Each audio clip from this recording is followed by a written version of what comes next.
We've heard a lot about remote ID in the US, but what's happening in Canada? Do we really know? Do we suspect things are going on, but they're not really? Well, maybe we should think about what the best solution is and make proposals to our government bodies now before it's too late. So let's start this little roundtable between the Drone Pilot Association of Canada Steering Committee. Let's start with an explanation of what remote ID is and maybe what it isn't. And Steve Bogner, I wonder if you could kick it off. Sure. So let me just kind of set the scene here. I'll focus, of course, on remote ID in the United States because that's what we actually have some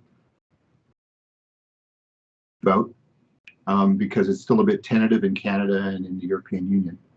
But basically, the concept of remote ID has been around for a number of years, and it's become more important as drones have become more widespread beyond the military and the hobbyist applications. The FAA first started working on remote ID standards back in 2015 with the Unmanned Aircraft Systems Identification and Tracking Aviation Rulemaking Committee, known as the ARC. And the ARC looked into ways to get drones safely into the airspace with manned aircraft. And they came up with a number of recommendations for remote ID that were later put into a rule. In the meantime, other countries like Canada and the European Union also have their own remote ID rules at various stages of development. The FAA released their remote ID rule in December of 2020. It means that drones have to send a remote ID message every second or Wi-Fi or Bluetooth during their entire flight from takeoff to landing. The drone can't even take off its remote ID if its remote ID isn't working, and it has to land if it fails during the flight. Plus, the remote ID system has to be secure and not easily tampered with. So all of this together makes remote ID a critical system for drones. And so it's very important for those of us who are flying drones to understand how that works. In terms of what the remote ID data message actually includes, it includes the drone serial number or a session ID. If the serial number is not available, there's an option to choose either one. It'll send the latitude and longitude and the altitude and the velocity of the drone. It'll send the latitude, longitude of the control station, which is generally where you would believe that the pilot was located, obviously. And I think this is the most contentious aspect of the concept for most of us who have to deal with it. It'll also send a flag that talks about the emergency status of it, and there'll be a time mark on it as well. The remote ID messages will be sent through Wi-Fi or Bluetooth, and they'll be sent an omnidirectional antenna. The FAA didn't actually give a specific distance that the message has to reach, just that it has to be sent as far as possible. With Bluetooth 5 technology, the message can reach about 240 meters or about 800 feet in direct line of sight. And the Wi-Fi range can vary from about meters or 300 feet with a typical omnidirectional antenna like the one in your phone or in a tablet, to about 15 kilometers for highly directional antennas that you would used by security or law enforcement. In case you're wondering about ADS-B out, the remote ID rule doesn't allow the use of ADS-B on drones. It actually makes it illegal for drones to have ADS-B. And this is to prevent overloading on the ADS-B system, which is used by manned aviation, and keep some of that spectrum uncluttered for manned use. And could I just ask Steve, we're all very clear, I think, or in this audience we are, that ADS-B out is an active transmission. But DJI drones at the moment have AirSense, which is effectively ADS-B in. Could you explain maybe a little bit for the audience about the difference between the two? The ADS-B out is a technology that was mandated for aircraft, and its intention was to provide electronic conspicuity for aircraft in order that they'd be aware of each other and be able to have collisions with each other. And so the out is the broadcast, the ADS-B in is the reception of the signals. And so what DJI does is, as you know, is it uses the ADS-B outside broadcast by the aircraft, and it's equipped with ADS-B in, which is not illegal, and it receives those signals, and that aircraft has been detected and is in the vicinity of the operation. And the other aspect of that too is that not most light aircraft in Canada aren't equipped with ADS-B out. There are regulations that may well change that in the future, but right now there's a lot of small aircraft in general aviation that don't have that. Larger commercial aircraft do, and the commuter aircraft and what have you. But and there are some small general aviation aircraft that have that too, but there's an awful lot in Canada that don't have it right now, and they're not mandated to have it right now at this point in time. Yeah. And how much does it cost, Steve, to put one of these modules on an ADS-B out on say a Cessna or a Cat, Mike's Cat? You're talking thousands of dollars. Yeah. And right now there is a difference between what's required in Canada or what they think what is probably going to be required in Canada and what is required in the US.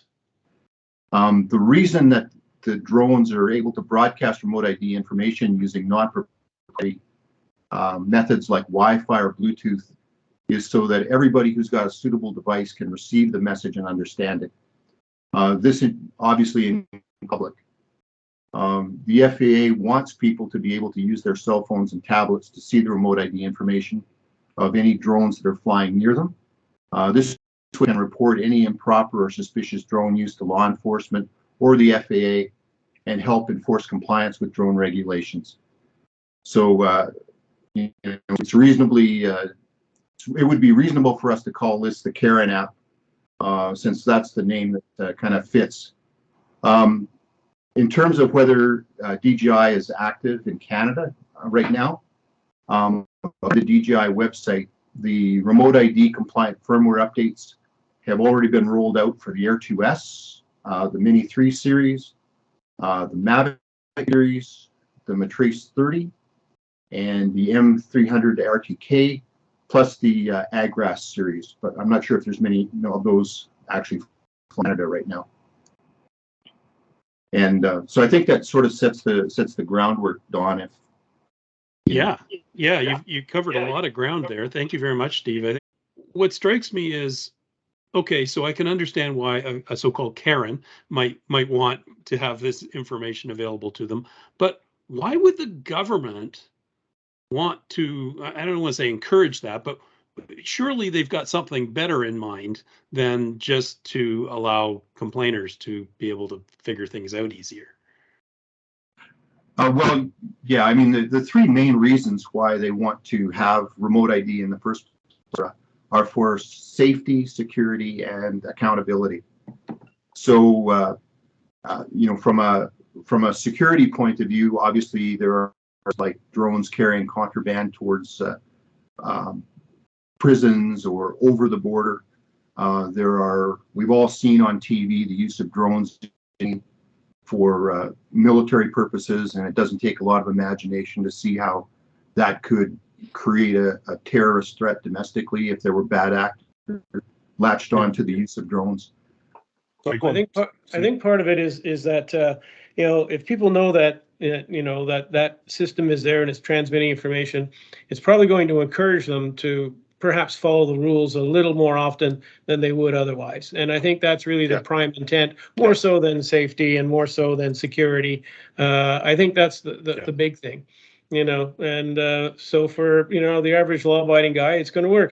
I just thought I'd touch on the fact that the airplanes that we have flying over our heads and the helicopters and airliners, it's very hard for them to find out who was flying the airplane. They know where it was going, they know where it landed, and so on and so forth. But the way they actually, for example, if I'll use Air Canada as an example, if they wanted to know the crew, they know from the Nav Canada radar data where the airplane went, and they can figure out who owns the airplane and so on. But they have to call Air Canada and ask them to give them the crew's names. even the TSB, like there's no way to get it from any sort of data that's being spilled out of the airplane. So it seems ridiculous to me that they would then decide somehow that recreational drone people would have to have their privacy conflicted on, when already, again, the established regulation is that that stuff's not transmitted in any way, shape, or form. That you actually get a letter at the company, and it tells you which flight it was and asks you to, fess up who was flying it. And so, again, I'm really struggling with this idea, particularly with very small drones, that they would be able to access any kind of personal identification other than the registration of the drone, so that some authority could connect back maybe in some way. They want to shut you down, that's fine. They got to go find where you're standing. Perhaps that's legitimate, but knowing where I live is a whole different thing. It's driving me crazy. Yeah, I mean, we're all getting kind of used to the idea of a surveillance state, fortunately. I'm surprised the Americans. But you can imagine, right, how we all feel when we get a photo radar speeding ticket. Imagine that when you're a drone pilot and you're getting a ticket in the mail because they've decided that you've exceeded the altitude that you're flying at, and they've got your flight, all the flight data to prove it, just like they do in photo radar. And there's really no defense because yes, you did. But right. Never mind that there's this concept that you should have some sort of autonomy as a pilot, exercising good judgment and good airmanship as you operate your system. It just seems like there is so much potential to denigrate the idea of the pilot's competence to actually exercise good airmanship and good judgment. You gave me an idea, though. One thing, you might remember a question I had when the Transport Canada guys were on the phone a while back. When a drone pilot gets some sort of an enforcement letter, does it have the information about going to the tribunal on it so that he can make his case? Because the reason I was above 400 feet is I was trying not to kill the national bird, whatever. Right? So yeah. We should also probably take a position, Transport Canada, that if there's going to be enforcement through remote ID of any kind, it is going to be treated the same as any other type of enforcement, and it will have the ability to go to tribunal and put your case in context.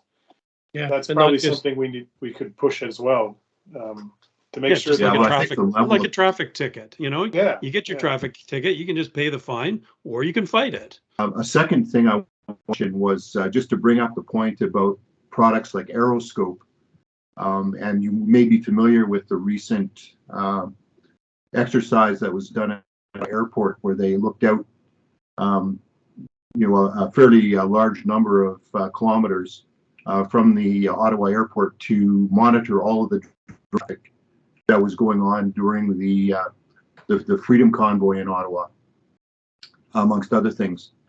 And I think people generally unaware of the extent to which there are tools that are already capable of looking at the operations traffic between the control and the drone and intercepting that and extracting out all of the relevant information that gives you all that information that would be given through remote ID already without remote ID being active.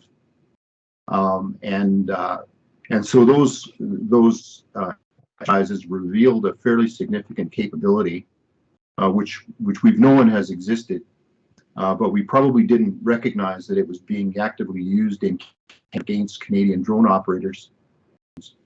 Yeah, as a nerd, I was fascinated by that report. I mean, the fact that they were able to pick up, the model number and serial number of drones 40 kilometers away from the Ottawa airport and know their altitude and everything about it. I mean, that's amazing.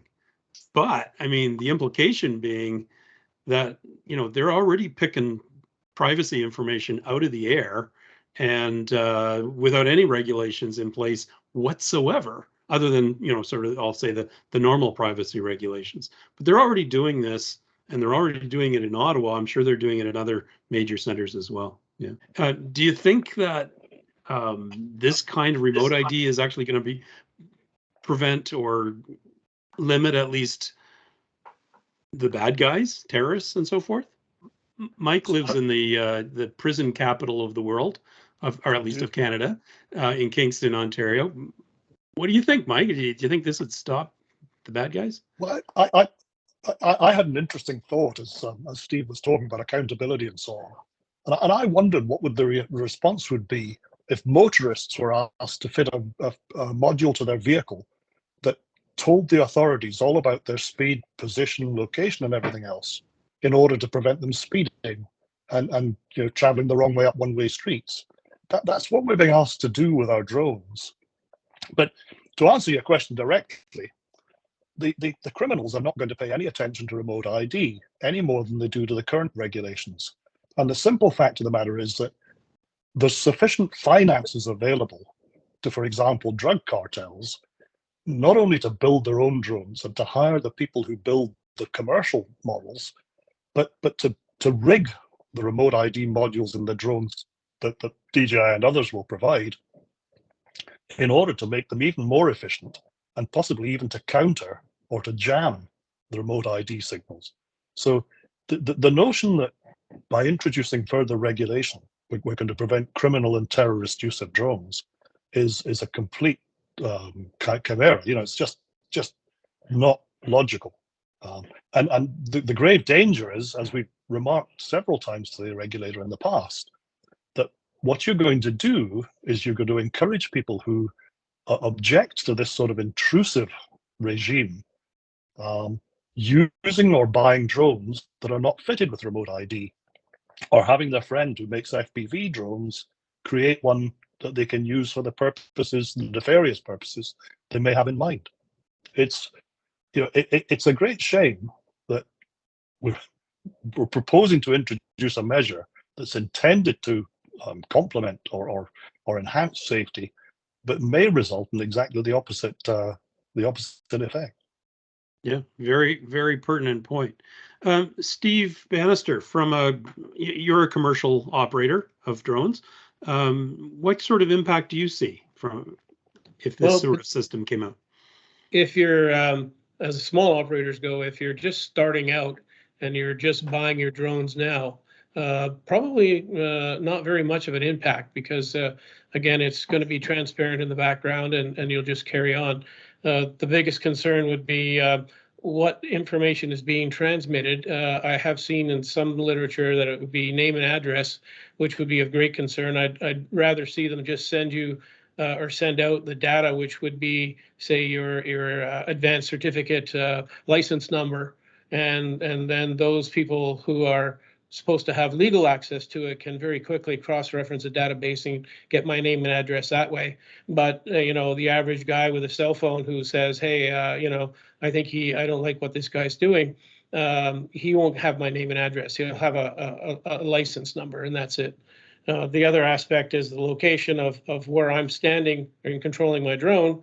If the good guys know it, that's fine. But again, if the bad actors know it as well, well, maybe they know too that drones are very expensive pieces of kit, and they could track me down and get to my position and leave me of my drone and my equipment.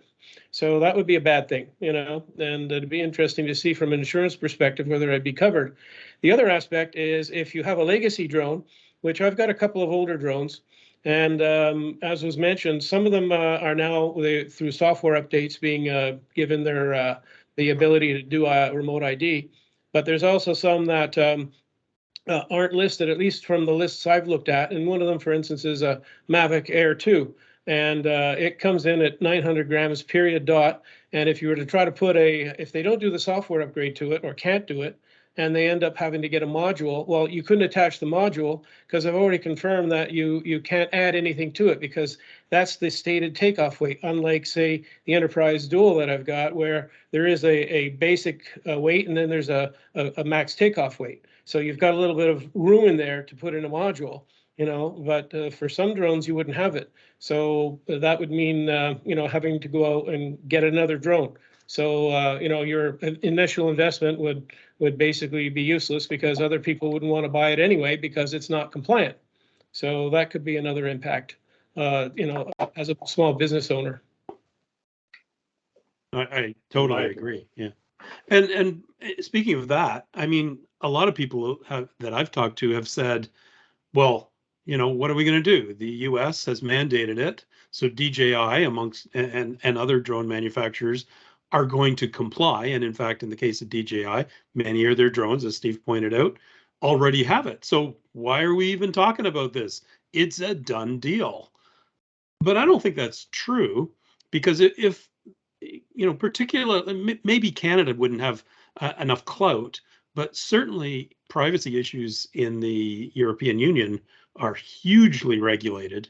And I don't see a technical reason why a particular region or country could not say to DJI or just, to all manufacturers, no, thou shalt not transmit remote ID that includes the operator position or whatever other restrictions they want to put on it, and regionalize firmware, because DJI, as we know, has regionalized firmware already for different drones, and depending on where you fly. So it's not a moot point. It's a real point, and I think it's not going to be the US that blows our cover in terms of where we're flying. It can't be that way. If the Canadian regulations for privacy say no, you can't do it, I think we could have the manufacturers be forced to comply with that. Yeah, Steve? well, and there's other things in Labor Code of Canada about data and privacy information that your employer has on you, and electronic is included in that. So it's well within the normal regulatory bodies in Canada to know that privacy is important. Yes, precisely. Yeah. I think Steve mentioned early on that the Transport Canada Remote ID Security Working Group has been around for a couple of years, and they're working on these very issues that we've been talking about. And I haven't really seen anything from them with regards to minutes or interim reports or anything. So maybe we could reach out to them and try to get a bit of an update to see where they're going. They may already have said, well, no, we're not going to put a name and an address in there. We're only going to put a license number. So I think it would be good to engage those folks. I think Steve Bogner had mentioned in his briefing notes that the remote ID and tracking group it includes stakeholders and members of the aviation community, but it doesn't appear to include, any more than most of the other bodies do, any sort of representation from recreational drone community members. So rather than saying it would be jolly nice if we were to have access to this and understand what you're doing, we should perhaps be taking a stronger line and saying, where's our membership? Where's our representation? Before you produce a consultation paper. I totally agree. Yeah. So what do we think as an organization? Should we endorse remote ID if we're going into a committee meeting, or should we say, you know what? Forget it. We don't want it, especially on very small drones, for example, sub 250. I think our position is basically no. We don't want it on sub 250 gram drones. If they don't need to be registered, or the pilot doesn't need to be certified, and all sorts of regulations don't apply. Forget about sub 250. The drones over 250, perhaps, yes. Pilot location or controller location, I would say no way, Jose. That's a no fly zone from a privacy perspective. So yeah, any other thoughts? Any other things that we would or would not support, Nick? If we are going to support it, which likely it would be a pretty big uphill battle to say no way, Jose. I think it's coming in some fashion. So controlling what's coming is probably better than saying no, in my opinion. And I think if the authorities somehow can find out where you were, if there's a subpoena because you did something really bad, and that so on and so forth. I mean, at that advanced level of intervention against the pilot, I'd rather the bad guys get caught. So I'm okay with that. But boy, that line's got to be firm and fairly high up, because I think we should take a strong position about normal citizens, getting access. It should really be restricted to enforcement people, and those should be very well clearly laid out, in my opinion. This whole idea that anybody can complain about me flying, that really I think that's a place we have to work strongly at. Come up with some firm ideas about what we're willing to put up with, and that gets into the size. Is 250 enough? Maybe it would be nicer to be higher. That's going to be hard too. So somewhere in there, though, we have to, I think, control for the recreational drone guy that's taking pictures at a wedding, or whatever, taking pictures of surfers, or a night shot of his town. These people shouldn't be pursued, as if they're criminals. I think that's my position. So somewhere in there, we need to come up with a line that is our no-go zone. I think we can rule out the bad actors using drones that are equipped with remote ID. Full stop. Yes. Right, but Exactly. if somebody's And flying, they probably wouldn't have drone licenses either. They'll probably just Exactly. just learn how to fly it, and Exactly. away they go. So in those instances, it wouldn't work. But again, it's for all those of us who are law-abiding with regards to the regulation. Having that information as just a license number would be sufficient. And yet, if there is an intent to go after bad guys right away, then that location should only be accessed by law authorities with special capabilities, more so than the average guy with a cell phone. I definitely think that's the position we should take, for sure. Right. I totally agree. So with that, I want to thank you, gentlemen, for taking the time to have this discussion, and all your input, your discussions, your knowledge, your experience. I think that comes into this a lot from your various backgrounds. So thank you very much for this discussion. Let's wrap it up. Thank you, Don. Right. Thanks, Don.